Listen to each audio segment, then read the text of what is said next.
Hey, I want to welcome you to this week's edition of the Galilee Podcast. Joey, your host here.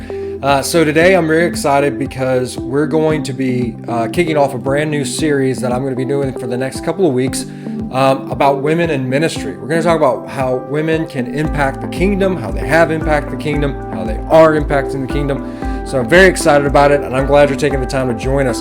So to kick things off this week, I am joined by Miss Melissa Young, who is the Director of Imagine Missions and is a missionary that we support here at our church. So we're going to talk about her, we're going to talk about the mission, we're going to talk about how we at Galilee are partnering together, and then we're going to talk about just how God has used her and how God can use women in ministry. So thank you for joining me. Stay tuned.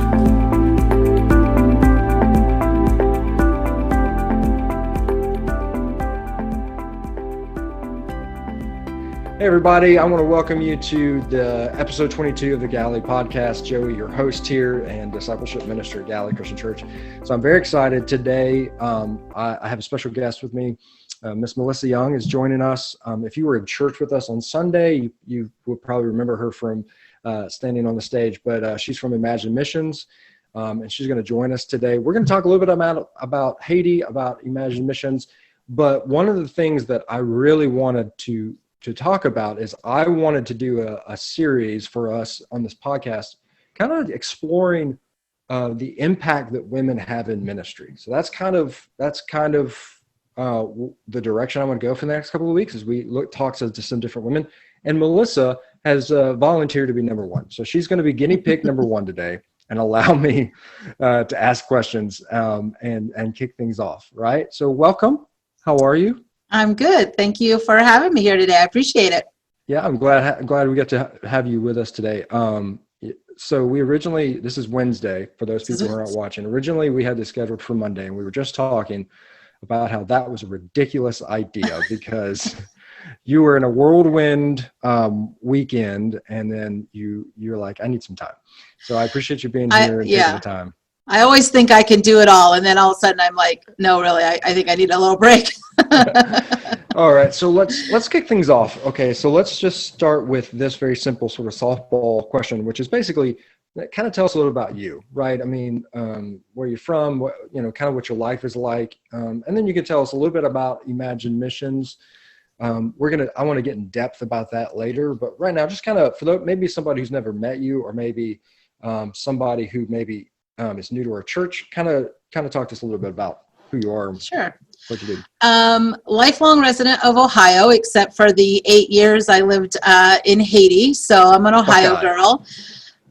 Just going to be celebrating my 44th birthday coming up here in the next week. So mom of 3 beautiful boys, adopted from Haiti. So I'm a pretty lucky mama there. Educator by trade. Before I went to Haiti, that's what I was. I was a kindergarten teacher. So that's kind of what I've always done, educating and then just doing things like that. So when I went to Haiti, we had a school and obviously children and kids and education were like on the front of my foremind. So, Haiti really kind of led into that where I was at in my life at the time. Goodness, 12 years ago. So, so for the last 12 years, I've been working with Haiti, living 8 of those years in Haiti. Just most recently, in the last few years, back here in the States, because my boys are back here going to school and things. So we kind of made that transition. Yeah. Imagine Missions came about 12 years ago, same time I took over. Originally, this organization was called LOCC, Loyal Oaks Community Chapel, and it was also run by a gentleman from Ohio. And so we had another group here that was going to our church, and they met this gentleman, and he invited us down to Haiti, and that's kind of how all that got started with working with the orphanage there and a lot of church plants that he had there and things. So the earthquake happened in 2010.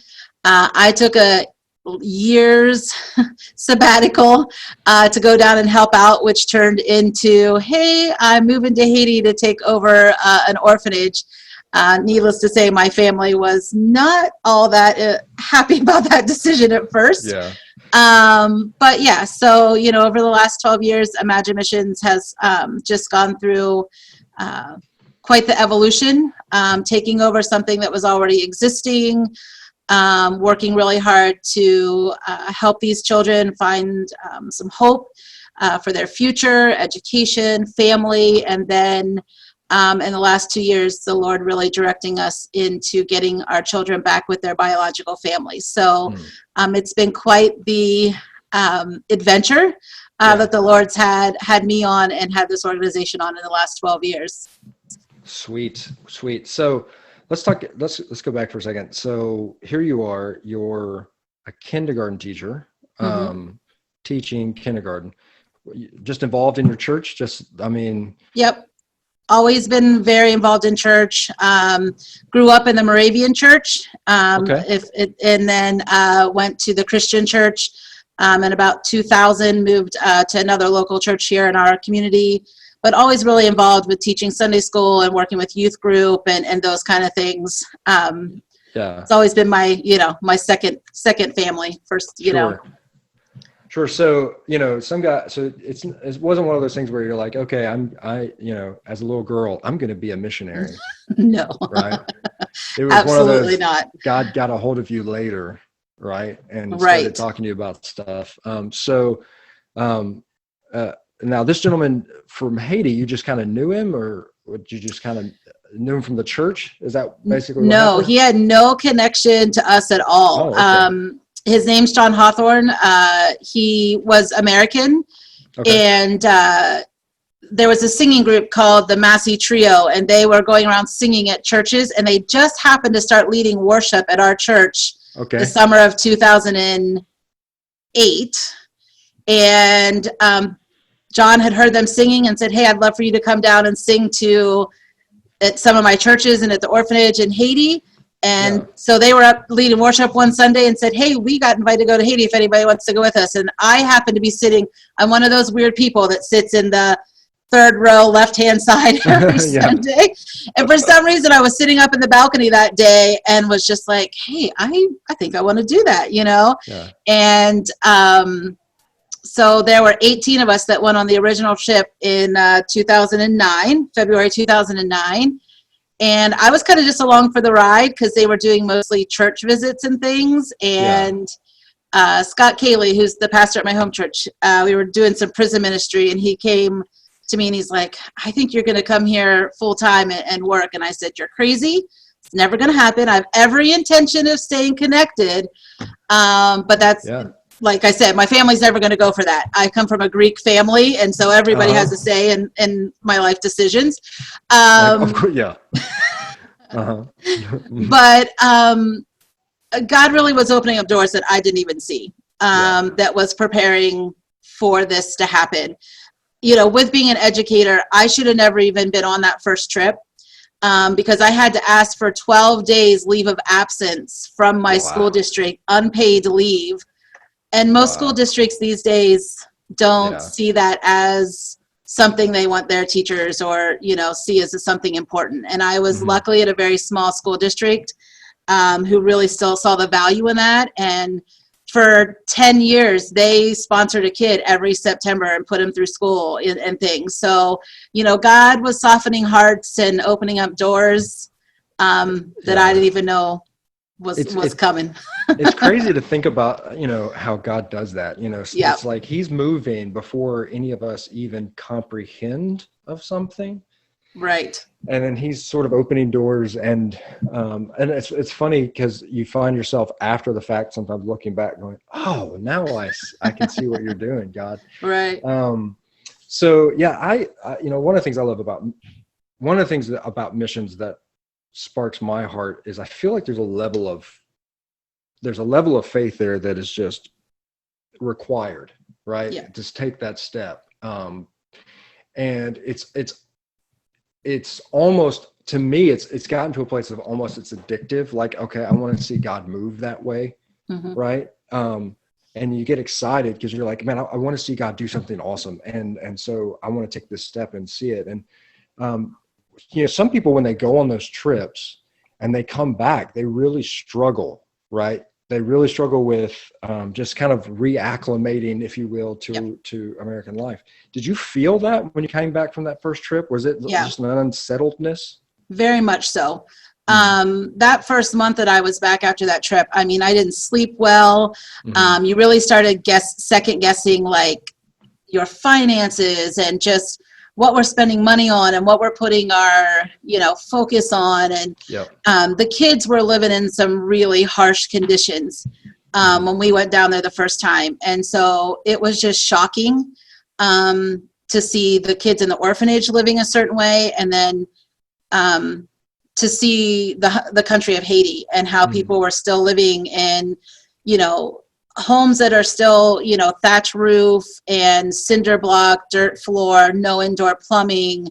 It was really hard when I came back, and I really struggled. And it's hard to convey that if you weren't part of that group that was there, or you haven't witnessed that. It's really hard for people to understand how you could be having those kind of really difficult, life-changing feelings from a 12-minute trip, or a 12-day trip that you took.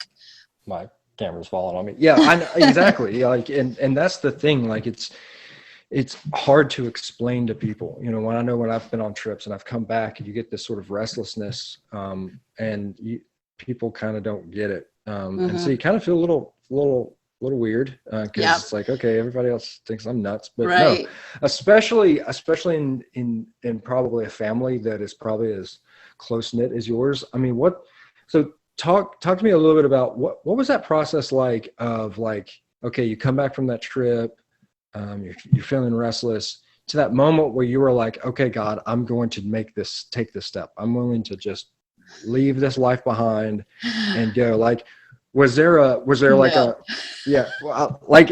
those moments where a light came down and you're like, the heavens open, and you're like, oh, okay, Lord, right? You wish it was that way. Not really. Like, I still thought I was just going to make multiple trips a year.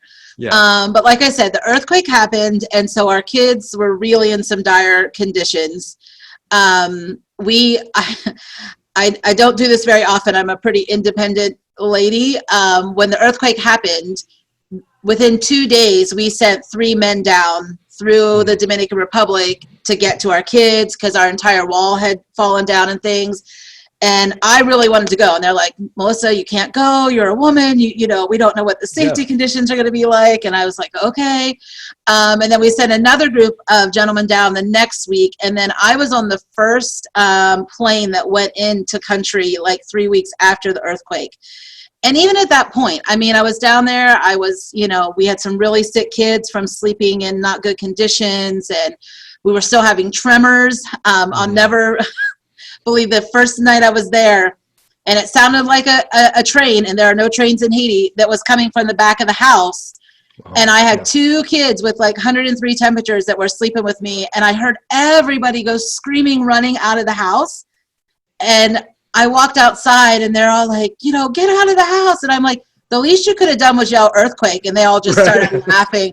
And, but even at that point, I mean, like I said I was going to take a year sabbatical, just go down and help out.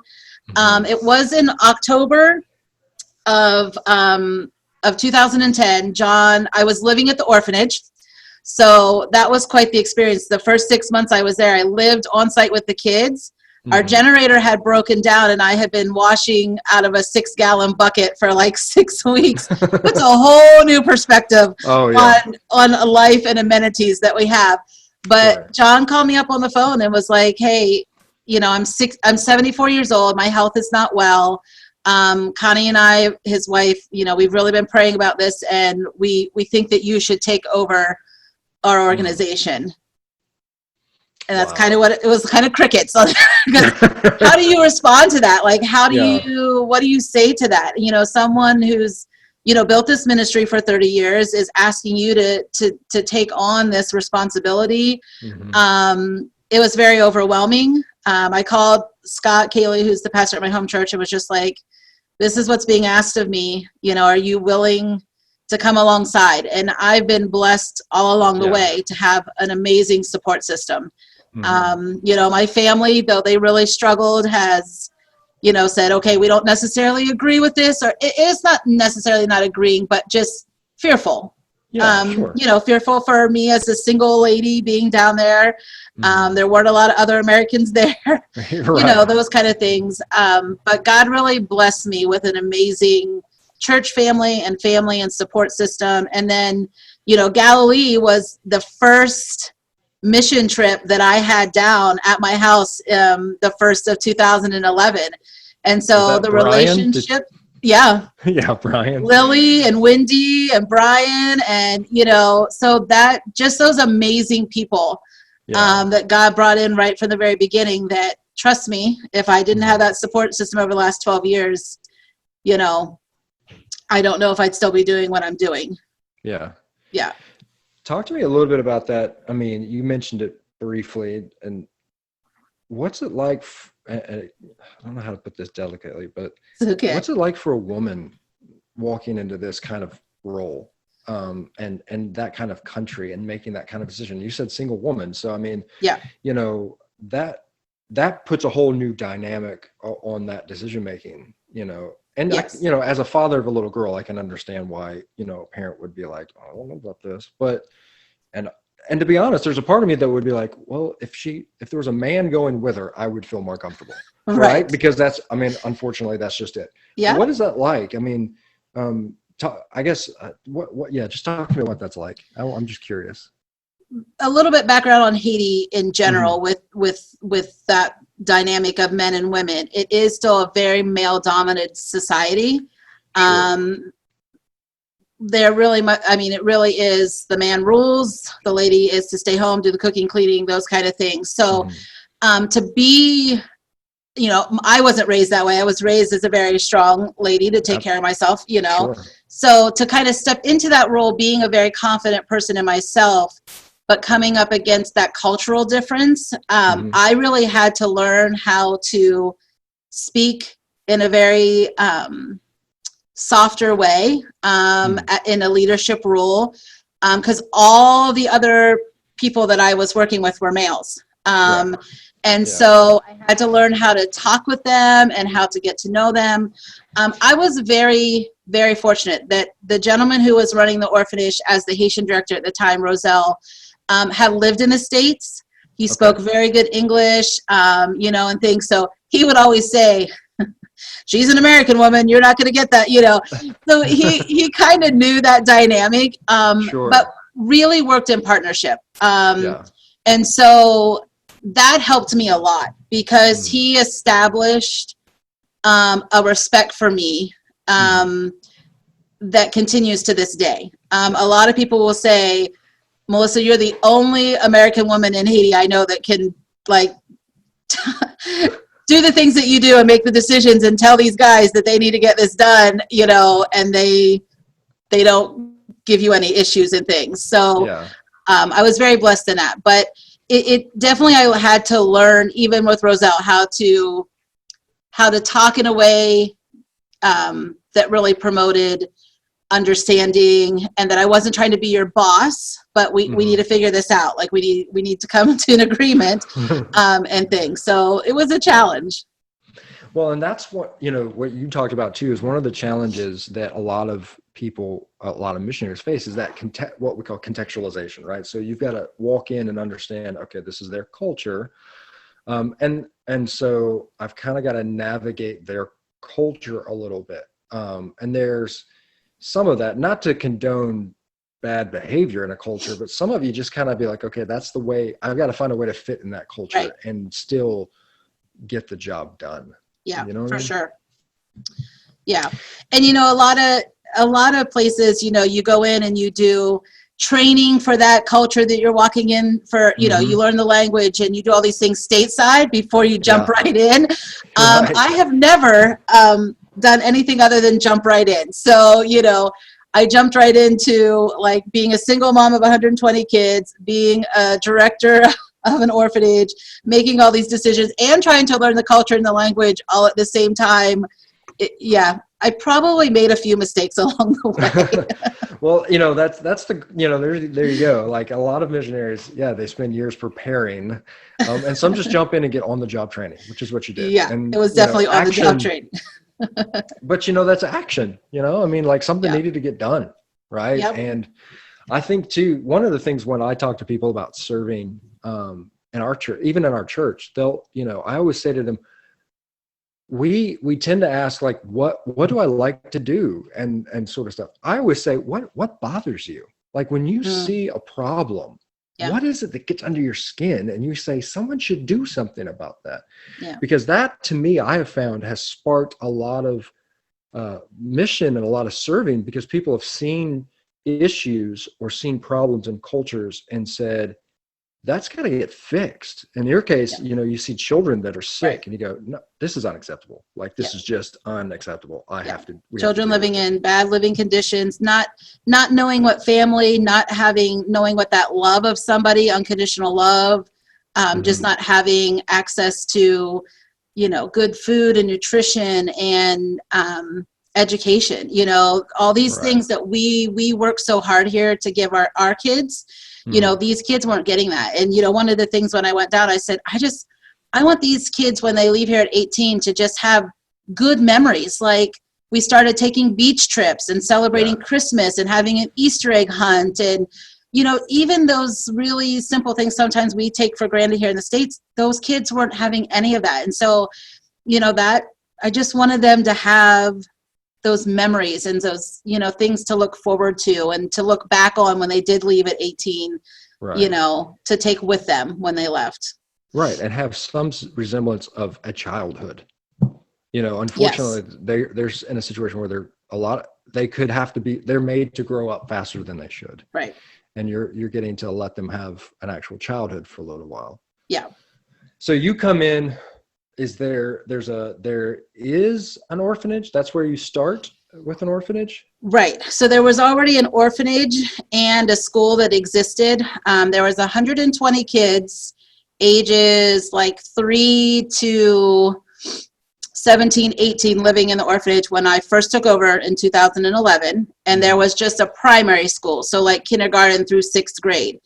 And once the kids hit 6th grade, they were done with school. The gentleman who ran it before didn't feel it was necessary to send kids on to school after 6th grade. That's one of the things that we agree to disagree on very strongly. So it was very different then. And so, obviously focused on creating family within the orphanage and concentrating on education. So we got those kids. We had kids 17, 18 starting 7th grade, like that year, getting them to school. And that really changed the atmosphere at the orphanage because the kids could go to school if they wanted and things like that. And so when they saw these kids getting the opportunity to finish their education, like you would see kids carrying around their books studying. And it just really changed the attitude and the desire. Like I can see now I can put some effort into my schooling because I'm going to get to finish it. And so that's kind of where we started. But that's not where we're at now. So just, we've made quite the transition from there, but yeah. So now you're focused more, it's school. Yes. You still have the school, correct? And then you're focusing on family reunification. Right. Correct. Right. So we no longer run an orphanage. So again, how kind of the Lord changes your heart on things or opens your eyes to things when it's time to open your eyes to. At first, I felt guilty that I hadn't looked into reunification sooner. But now that I look back, 2011, I couldn't have done what we're doing today. I didn't have the infrastructure. I didn't have the knowledge. And I didn't have the team in place to be able to do that. So, last August, almost just a little over a year ago, God just really started opening our eyes to the possibility of reunifying our kids with their parents. All of my kids, except for 3, had a living parent.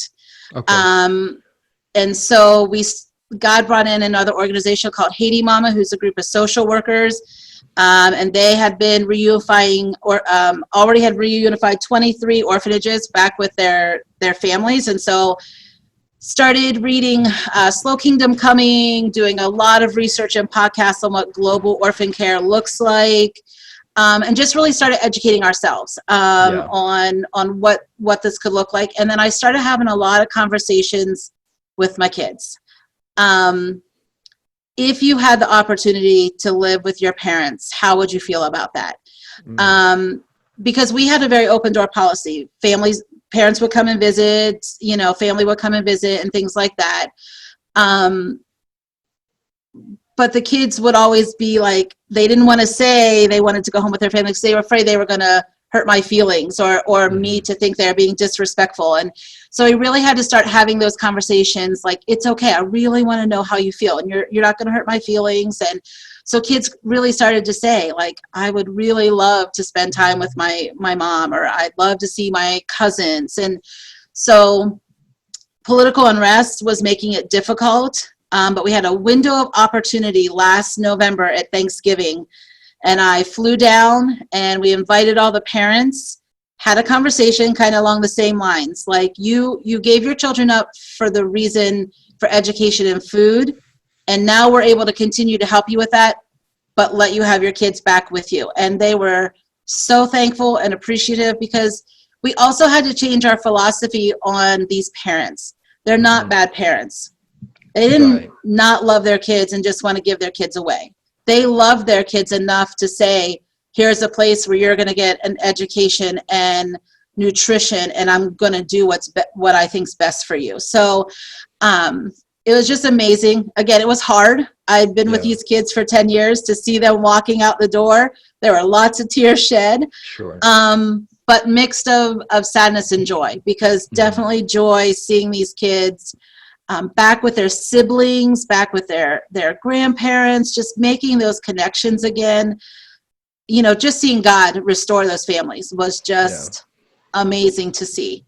And so most of these families live within a 5-mile radius. So the blessing for us is they still get to come every day and go to school where they grew up. So they're getting to see their friends and their family that they grew up with in the orphanage, but they're also getting to, reconnect with their families.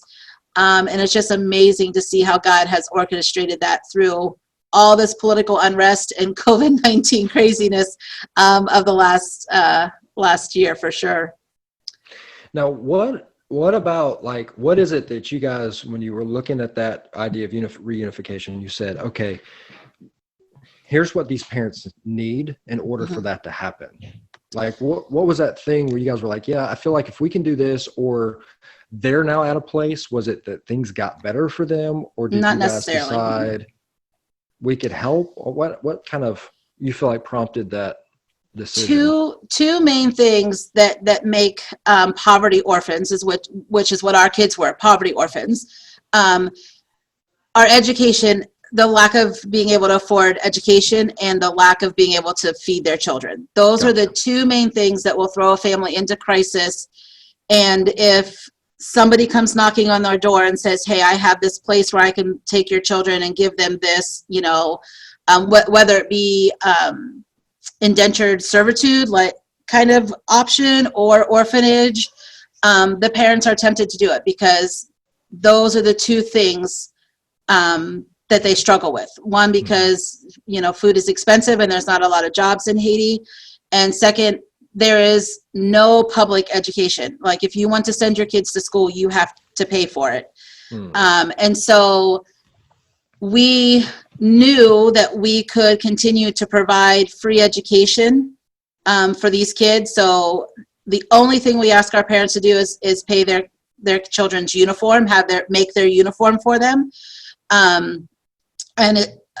We did have them also buy their books for the community kids. But at this point now, we're trying to cover school completely, except for the uniform. And we implemented a meal program at the school. So every day the kids are getting a very nutritious protein, vegetable, rice meal to really sustain them through the day. So that just is alleviating two really high stress things off of these families, to know that their kids are getting one good meal a day, which is what a lot of kids only get in Haiti anyways, and this free education is really helping keep those families in a much stabler environment. And you guys went, I mean, if I heard you correctly on Sunday, so you're at 400 some kids? So, yeah. So Which we is, had like 78 kids in the orphanage that we reunified. okay, But for the last 3 years, we had opened up our school to kids in the community. gotcha. So right now we have, with Kids Reunified and kids from the community, we have 439 students walking through our doors every day, pre-K up to graduating high school. Okay. Yeah. And what is the education system for Haiti, real quick? I mean, like in an American context, we think kindergarten, first grade, elementary Right. school, middle school, high school. What's that look like for them? Yeah, it's more European style, so primary, secondary school. Mm-hmm. So like we have kindergarten A, B, and C, which is like your 2s, 3s, and regular, or your 2, 3s, your 3, 4s, and then your 5, 6, like kindergarten classes. And then 1st through 6th, then 7 through 10. And then we have something called philo class, which is actually the 13th year that kids only take if they want to go on to university. They have to pass a government test. Okay. So 9th grade and class 13, they have to pass a government test to be able to go on in their schooling.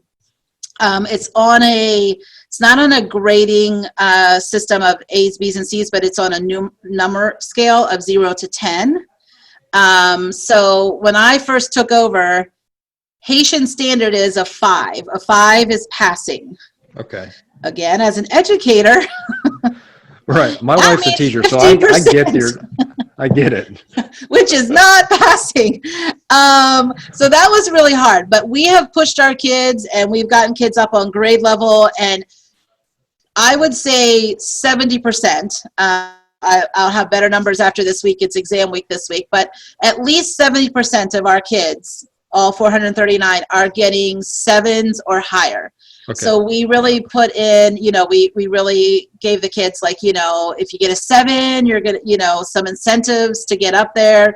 And 2, just really hiring teachers that were going to build their confidence and tell them that they were capable. That is not normal in Haitian schools.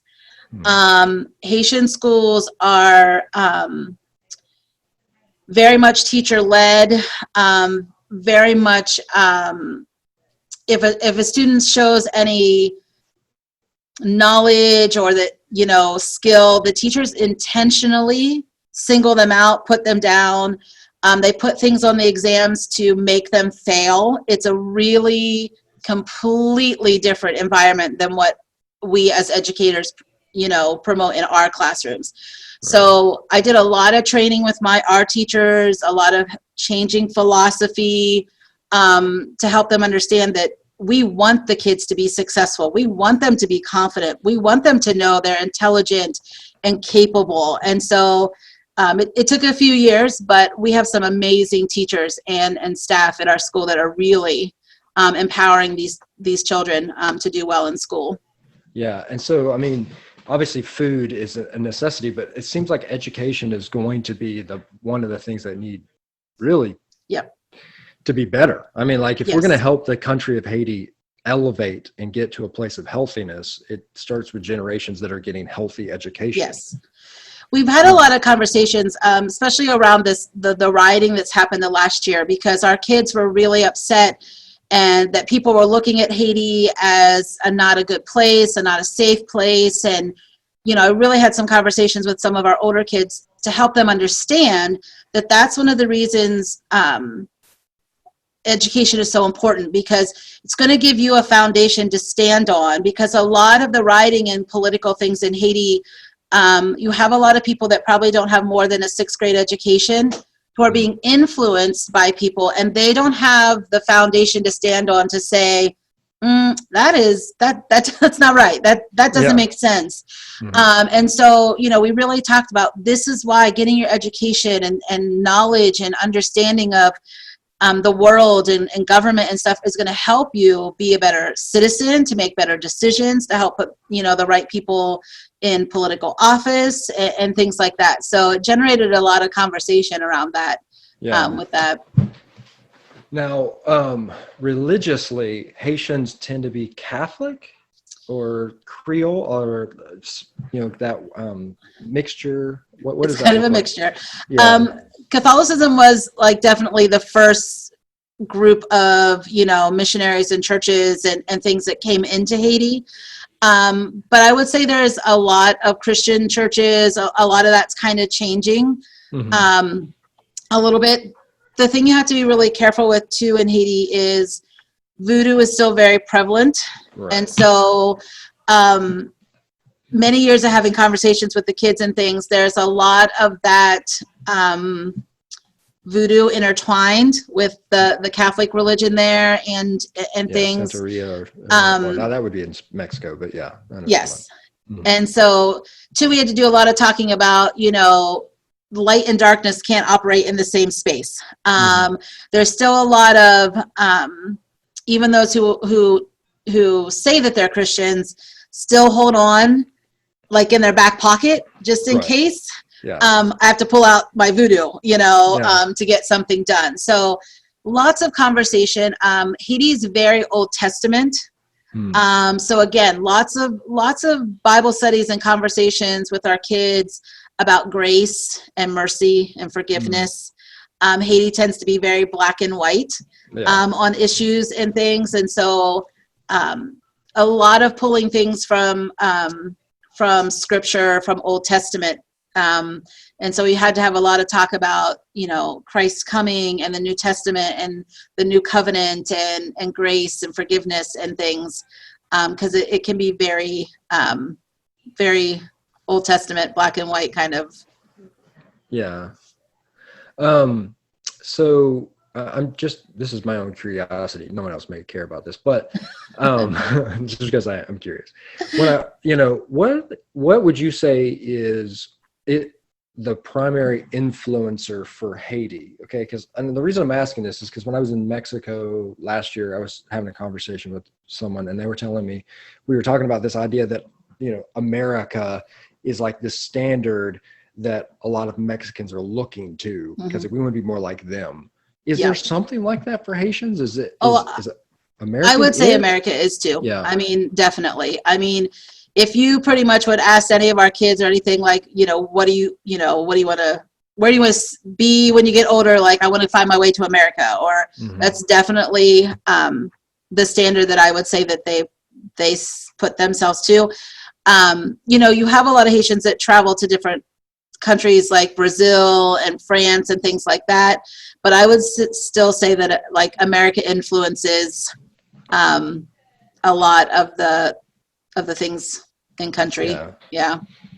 What's interesting to me too, I guess this never clicked with me until maybe last year or 2 years ago, but I don't think people understand. You've got Haiti on one side, and then you have the Dominican Republic on the other side, and they're like black and white.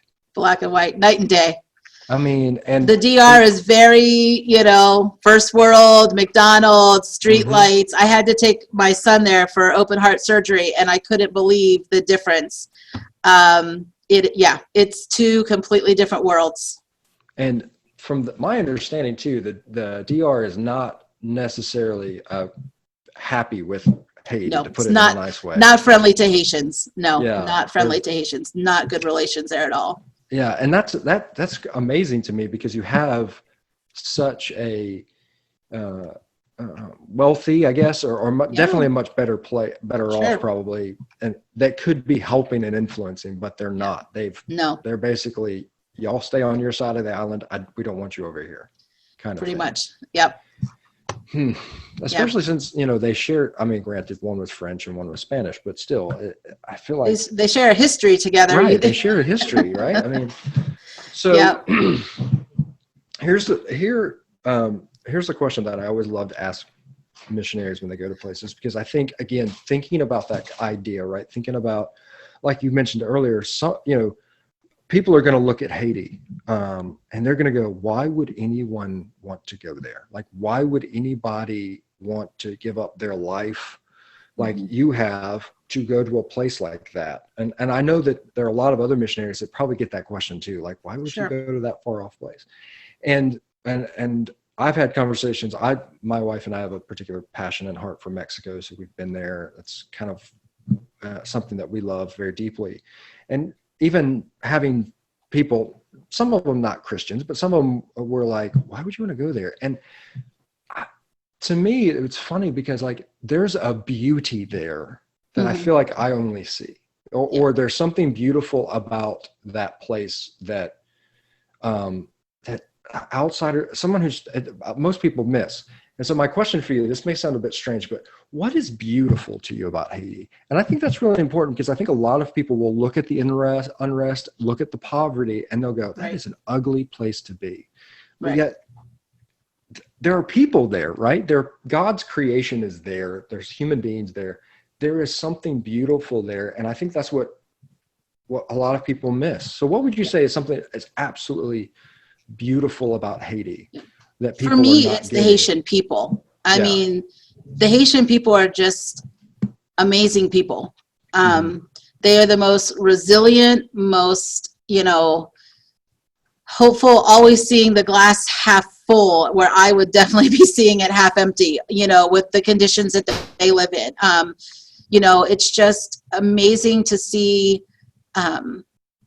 their trust in God, that, though these are the conditions that we're living in, or the circumstances, I mean, the earthquakes and hurricanes and unrest, like just the upheaval that they live their life in, not knowing one day from the next, what's gonna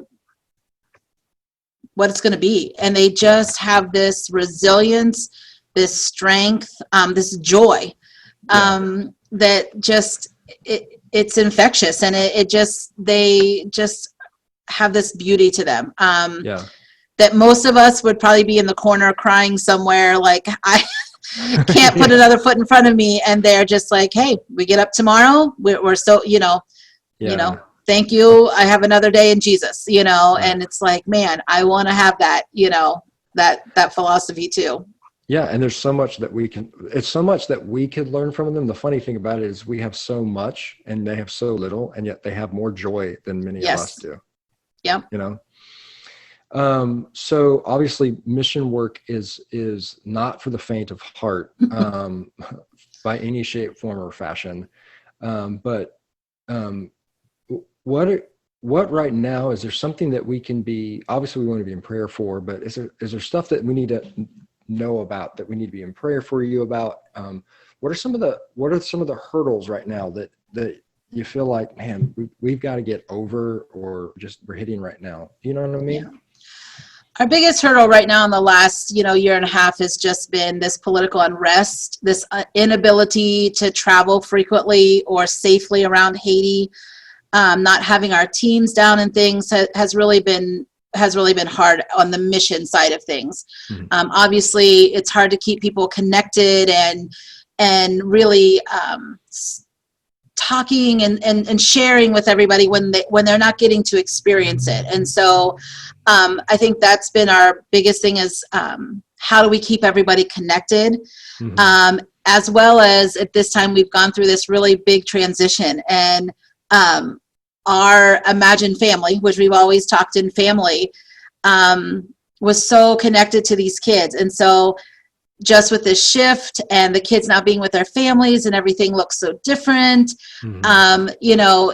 it kind of leaves people thinking, okay, where do we go from here? Or like, what's the future look like? And so, we've really tried to articulate really well with all of those that are part of this imagined family, that as soon as we can get teams back down, we want to get you connected with these whole families now. Like, you're not just going to get to experience with this one child that but you're going to be able to get in and build relationship with their whole family, and just, those kind of things. So, definitely just be, I guess, in prayer for that transition still, that's very new, and what that's going to look like, and how God's going to keep evolving this, as we look at the future.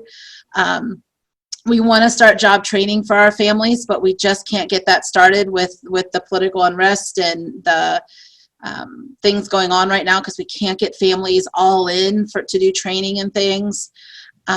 So those are some big hurdles, Sponsorship is a big way that we can use prayer and financial help through sponsoring those children at school. Mm-hmm. The school costs us about $250,000 a year to run free, and we want to keep it that way. So we do have a sponsorship program that is available if anybody wants to sponsor a specific child at the school. So those are just, a few ways that you can be praying and definitely be helping in some other ways.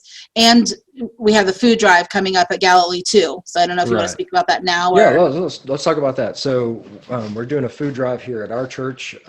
We're raising funds. First off, we're trying to raise $4,000, and then our missions committee has promised to match that money. So we're hoping to get $8,000 to purchase some food. So tell us about that, and then we're going to get together and pack some of it. Yeah. So obviously food, we're in a food crisis in Haiti right now, 100% food crisis, hard to get food, hard to purchase it for ourselves and for our families.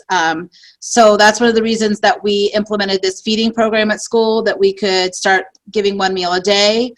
And so Lifeline is an organization that's here in Ohio. We have been connected with them pretty much from the very beginning. They do the fortified rice and beans that's in the little Ziploc kind of vacuum seal that they ship into country. We have been trying, and we have done, buying locally for the last few years. But with the food prices right now, we cannot buy locally what we can do the Lifeline food for. And they are very generously shipping this to Haiti for us. They're totally, handling all those logistics, which is huge. Yeah. So it's 25 cents a meal.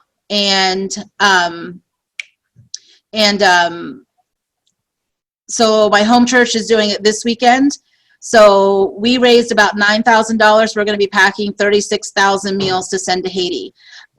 So that's awesome, and if we can get those meals down, that's going to feed my kids at the school for about 18 weeks that we're going to have food, so we're doing that this weekend. And then a month from now, Galilee's doing it.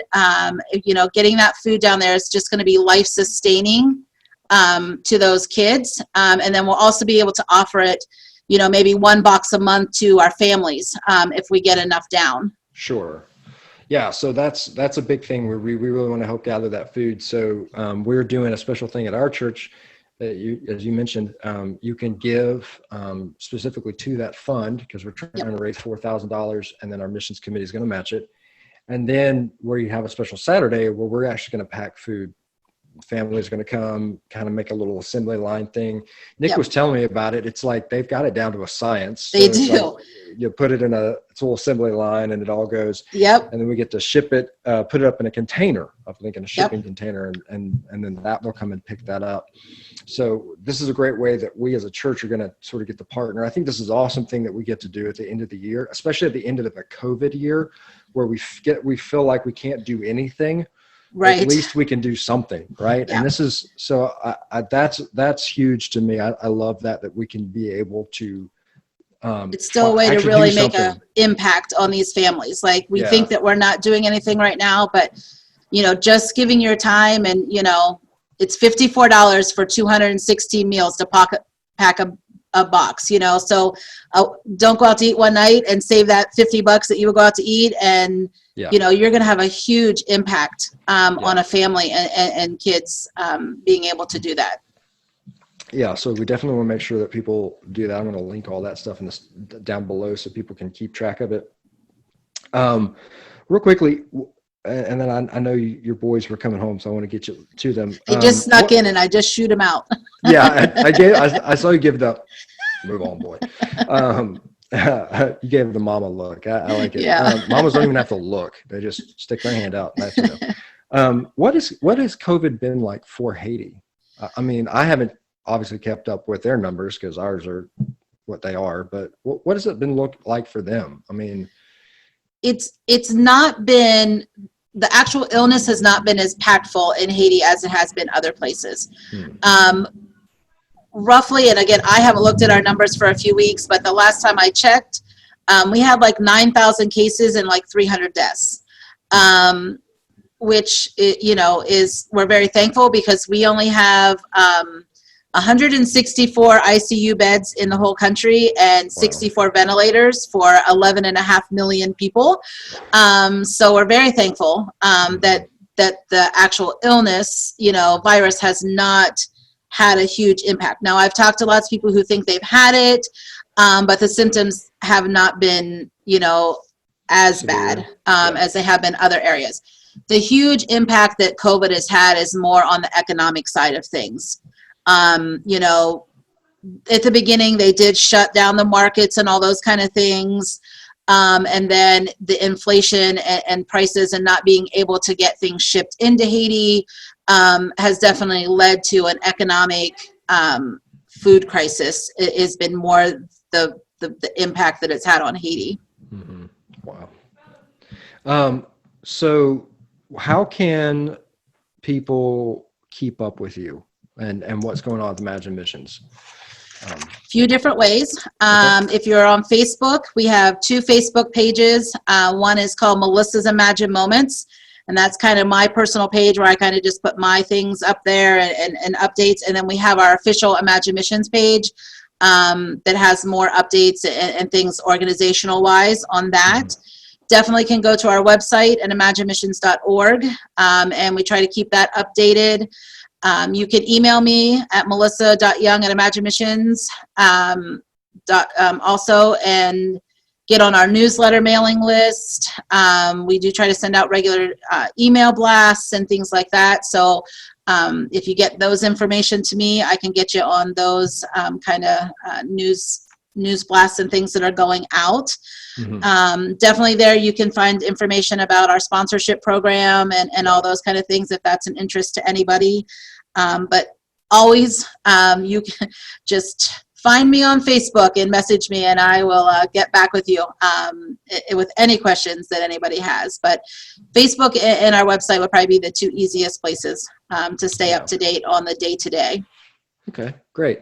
And real quickly, I want to talk about the kids because you're sponsoring children, and this is, for someone who may be watching or listening, I mean, it's very similar to maybe what you've seen from Compassion International or whatever. So you get a little card, you get a person.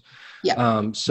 But this is a bit newer, right? Since you've maybe made the switch. Right. We've always had a sponsorship program for our kids at when we had kids in the orphanage, just to help with just kind of general operating things and things like that. When we made this switch, we really wanted to include these kids from the community that we had coming in, about 350 kids from the community.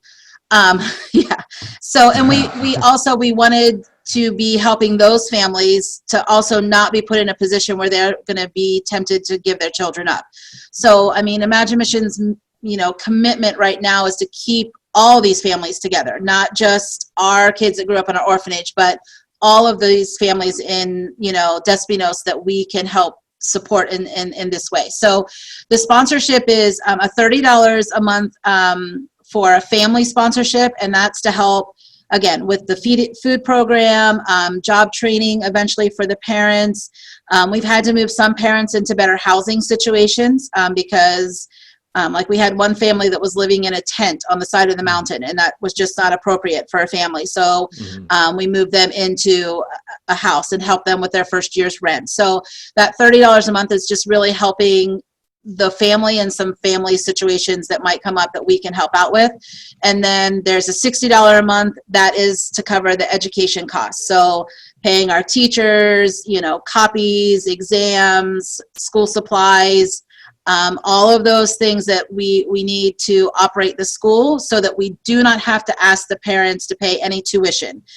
Most schools in Haiti, like a parent has to pay so much tuition every month, so much for the exams, books, and we're trying to alleviate as much of that as we can with still having the parents having some commitment, like to supplying the uniform. We want them to still have some commitment into their kids' education. So those are those 2 sponsorships, and they're they're really what sustain us. I mean, we are 100% donation driven. We don't have any other income. So those do sustain these two programs so that we're able to continue to support these families and students. Great. So please go check that out. And if you will, and you want to sponsor a child, please be willing to do so. They've got a lot of great ones that I'm sure you can see, and that would be a huge help supporting them in their ministry. And as always, as we move closer and closer to the food drive, please, we are going to ask you to donate, to give, and to be here to help us pack.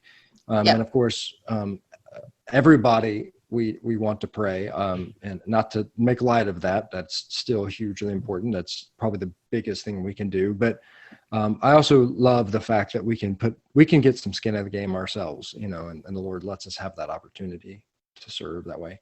So before I let you go, is there anything that's on your heart that maybe we didn't get to, but I want to make sure that you share? I don't think so. I think just really just. I am good. That's all I can say. I nailed it. No, I think we covered a lot of it. I think, I just think, the way the Lord has just evolved this organization over the last 12 years, and that sometimes I wish he would let me in on the plan. I kind of shared this with you on Sunday. Like, would you just let me kind of see the outline? But, he has been faithful. He has walked through all the hills and valleys and ups and downs that we've been through, and that our family in Haiti's been through. And he's just been faithful, and never, left us to our own devices. He always has had a plan. And when he's ready to reveal that, he does. And so I'm so thankful to have that assurance, and to be able to share that assurance with those we love in Haiti, that, God's got this, and we're just going to keep walking forward. Sometimes, maybe crying and calling out to God, but still walking forward, and, and the joy is going to come in the end when we see that. Yeah. Well, Melissa, I want to thank you for joining me today, helping, talking with us, sharing your ministry, sharing your heart, sharing yourself. I really appreciate it. I appreciate your willingness to sort of open yourself up for us for a little bit. And I hope that from our conversation today that, people can become more aware of not just what y'all are doing, but also about the country of Haiti, that maybe they can get a glimpse of some of the beauty themselves and realize that it's worth the effort that people are putting in it to try to make it a better place, and that we can join in and help do that as the body of Christ. So we have hope that we need to share, and it's important that we're there doing that. So I want to thank you for joining me today. Thank you so much for having me. I appreciate it. My first ever podcast. Woo. Hey, it's my first one ever doing. So I appreciate your time. I'll let you get to your boys. And I do thank you so much for spending time with me today. Yeah, thanks so much. Thanks for joining me this week on the Galilee Podcast. I'm so glad that Melissa joined us. Be sure to check out Imagine Missions and everything we're doing to work with them, as well as everything that they're doing in the country of Haiti. They really need our support. They also need our prayers. So make sure that you check them out. Click on the links. If you haven't already, signed up for the newsletter, and make sure that you get on that newsletter and you check everything out about what they're doing there for the Imagine Missions. And if you can, please be sure to give in order to help us raise the money for the food that we can send down to help Imagine Missions and all the things that they do down there. So join me next week as we continue this series. We're going to be in part 2. I've got a good friend of mine, Miss Charlie McGuire. She's going to be joining me as we talk about pastors' wives and ministry, and we're also going to talk about a ministry that she works with called For the Love. So I can't wait to see you next week. Mark your calendars.